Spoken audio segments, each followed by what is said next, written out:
¿Por qué el libro de Apocalipsis es tan misterioso y difícil de entender? Bienvenidos a Relatos Bíblicos. Hoy hablaremos sobre el libro de Apocalipsis, el último y más misterioso libro de la Biblia.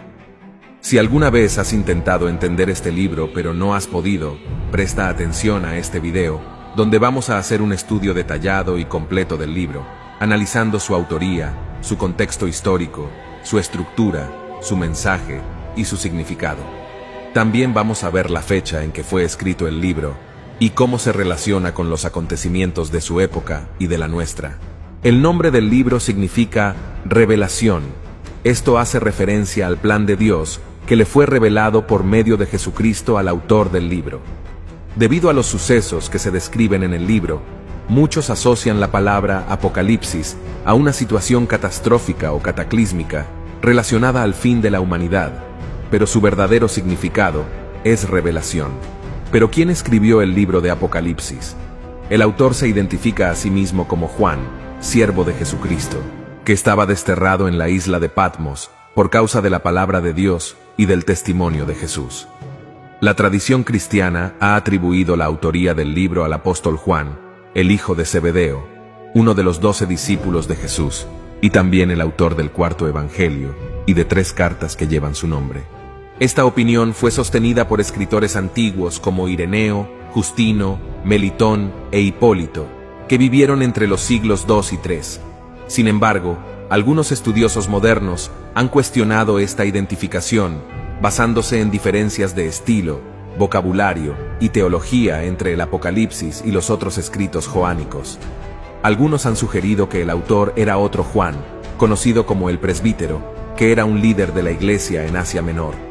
Otros han propuesto que el autor era un cristiano judío anónimo, que usó el nombre de Juan como un seudónimo, siguiendo la costumbre de la literatura apocalíptica.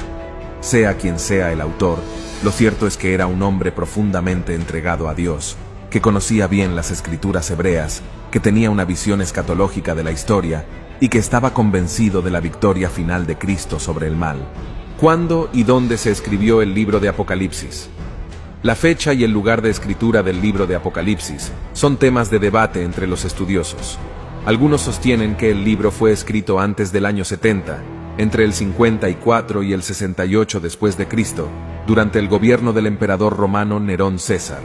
Esta fecha se basa en la interpretación de que la bestia del capítulo 13, que tiene el número 666, es una referencia cifrada a Nerón, cuyo nombre en hebreo tiene ese valor numérico.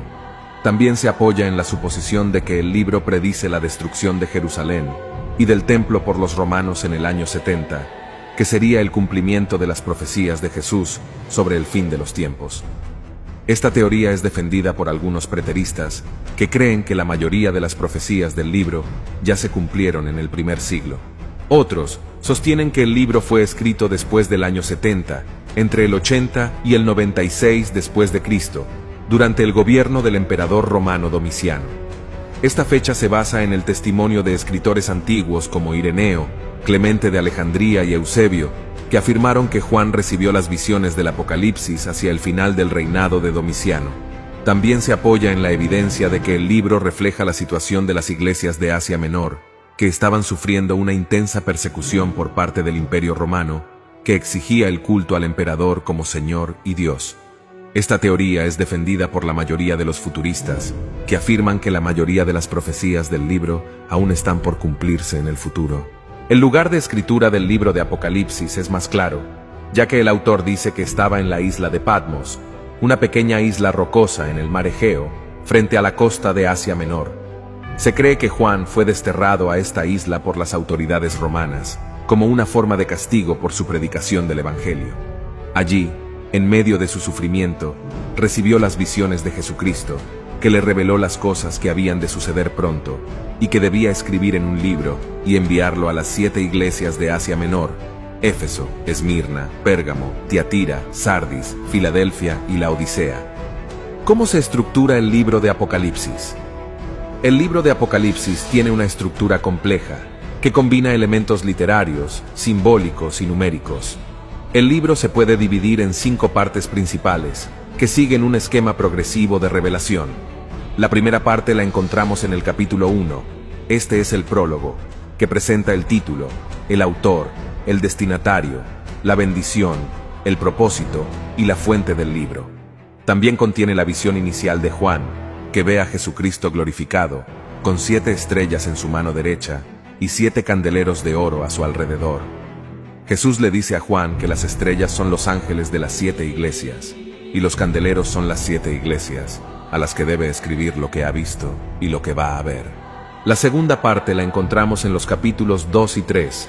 Son las cartas a las 7 iglesias, que contienen el mensaje de Jesucristo a cada una de ellas, según su situación específica. En cada carta, Jesús se presenta con algún atributo de la visión del capítulo 1, elogia, reprende o exhorta a la iglesia, le hace una promesa al que venciere, y le pide que tenga oído para escuchar lo que el Espíritu dice a las iglesias. Estas cartas reflejan la condición espiritual de las iglesias del primer siglo, pero también tienen una aplicación universal y profética para todas las iglesias de todos los tiempos. Es decir, las 7 iglesias de Apocalipsis son una representación simbólica de la historia y el desarrollo de la iglesia cristiana, desde el primer siglo hasta el fin de los tiempos. Cada iglesia refleja una condición espiritual, un desafío, una promesa y una advertencia que se aplican tanto a las iglesias locales de la época como a las etapas históricas de la Iglesia universal. Algunos estudiosos han identificado las siguientes correlaciones entre las 7 iglesias y las iglesias posteriores. Éfeso, la iglesia apostólica, dirigida por los apóstoles en el primer siglo, caracterizada por su celo, ortodoxia y perseverancia, pero también por su pérdida del primer amor.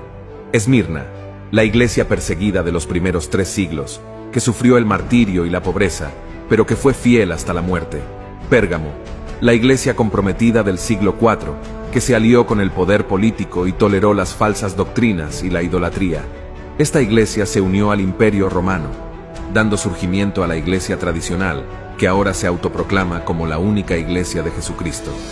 Tiatira, la iglesia corrupta y perversa de la Edad Media, que se dejó seducir por el paganismo y la apostasía, cometiendo atrocidades para expandirse por todo el mundo. Pero a pesar de todo esto, también tuvo un remanente fiel. Sardis, la iglesia reformada de los siglos XVI y XVII, que se despertó de la muerte espiritual y recuperó la verdad bíblica, pero que también se volvió formalista y mundana. Filadelfia, la iglesia misionera de los siglos XVIII y XIX, que tuvo una puerta abierta para predicar el Evangelio y guardó la palabra de Dios, pero que también enfrentó la oposición de los falsos cristianos. La Odisea, la iglesia apóstata de los últimos tiempos, que se ha vuelto tibia, orgullosa y autosuficiente, pero que también tiene la oportunidad de arrepentirse y recibir la gracia de Cristo. La tercera parte la encontramos en los capítulos 4 y 5. Es la visión del trono de Dios y del Cordero, que introduce el tema central del libro, la soberanía de Dios sobre la historia y el destino de la humanidad. Juan es llevado en el espíritu al cielo, donde ve el trono de Dios, rodeado de 4 seres vivientes, 24 ancianos, 7 espíritus de Dios y una multitud de ángeles. Todos ellos adoran a Dios, que tiene en su mano derecha un libro sellado con 7 sellos, que nadie puede abrir. Juan llora, porque nadie es digno de abrir el libro y de leerlo. Pero entonces aparece el Cordero, que es Jesucristo, el león de la tribu de Judá, que ha vencido y que puede abrir el libro y sus 7 sellos. El Cordero toma el libro de la mano de Dios, y todos los seres celestiales lo adoran, reconociendo que Él es digno de abrir el libro, porque con su sangre ha redimido para Dios un pueblo de toda lengua, pueblo, nación y tribu. La cuarta parte va del capítulo 6 al 18. Son las visiones de los juicios de Dios sobre el mundo, que se desencadenan al abrir el Cordero los 7 sellos del libro. Estas visiones se organizan en 3 series de 7, los 7 sellos, las 7 trompetas y las 7 copas. Cada serie representa una intensificación de los juicios que afectan a la naturaleza, a la humanidad y al reino del Anticristo. Entre cada serie hay unas escenas intermedias que muestran el contraste entre el destino de los fieles y el de los impíos, y que ofrecen una perspectiva esperanzadora y consoladora para los creyentes. Estas escenas incluyen la visión de los 144,000 sellados, la gran multitud vestida de blanco, el ángel con el librito, los 2 testigos, la mujer y el dragón, las 2 bestias, el cordero y los 144,000 en el monte Sión, los 3 ángeles con los mensajes finales, la cosecha y la vendimia, las 7 visiones de la caída de Babilonia, y la alabanza de los santos y los ángeles. Estas visiones revelan el conflicto cósmico entre Dios y Satanás, que se manifiesta en la historia humana a través de las fuerzas políticas, religiosas y económicas que se oponen al plan de Dios y a su pueblo. La quinta parte va desde el capítulo 19 hasta el 22. Es la visión de la victoria final de Dios y del Cordero, que culmina con la restauración de todas las cosas. Esta parte contiene las escenas más gloriosas y esperanzadoras del libro, que describen la segunda venida de Cristo, el juicio de las bestias y del dragón, el reino milenario de Cristo y sus santos, la resurrección de los muertos, el juicio final, el lago de fuego, el cielo nuevo y la tierra nueva, la nueva Jerusalén, el río de la vida y el árbol de la vida. Estas escenas muestran el triunfo definitivo de Dios sobre el mal, la consumación de su reino y la plenitud de su comunión con su pueblo redimido. El libro de Apocalipsis termina con la epílogo, que contiene la bendición final, la afirmación de la veracidad y la urgencia del libro, la invitación a recibir la gracia de Cristo, la advertencia contra la alteración del libro y la esperanza de la pronta venida de Cristo, a la que el autor y los lectores responden con un ferviente «Amén, ven, Señor Jesús». Una de las principales razones por la que muchas personas al leer el libro no lo entienden es porque el libro de Apocalipsis utiliza muchos símbolos para representar realidades espirituales, históricas y proféticas. Estos símbolos se basan en el lenguaje y la expresión de las escrituras hebreas, especialmente de los libros proféticos como Isaías, Jeremías, Ezequiel, Daniel y Zacarías. Para entender el significado de los símbolos, es necesario compararlos con su uso en el contexto bíblico, y también tener en cuenta el propósito y el mensaje del libro de Apocalipsis. Este ha sido un resumen del libro de Apocalipsis. Estaremos explicando más aspectos de este libro en los próximos videos, ya que en un solo video es imposible explicar los misterios que este libro contiene. Esperamos que este video les haya ayudado a comprender mejor el contenido, el contexto y el propósito de este libro, que nos revela las cosas que han de suceder pronto, y que nos llama a mantenernos fieles a Cristo, el Alfa y la Omega, el principio y el fin, el que vive y reina por los siglos de los siglos. Gracias por su atención y que Dios les bendiga.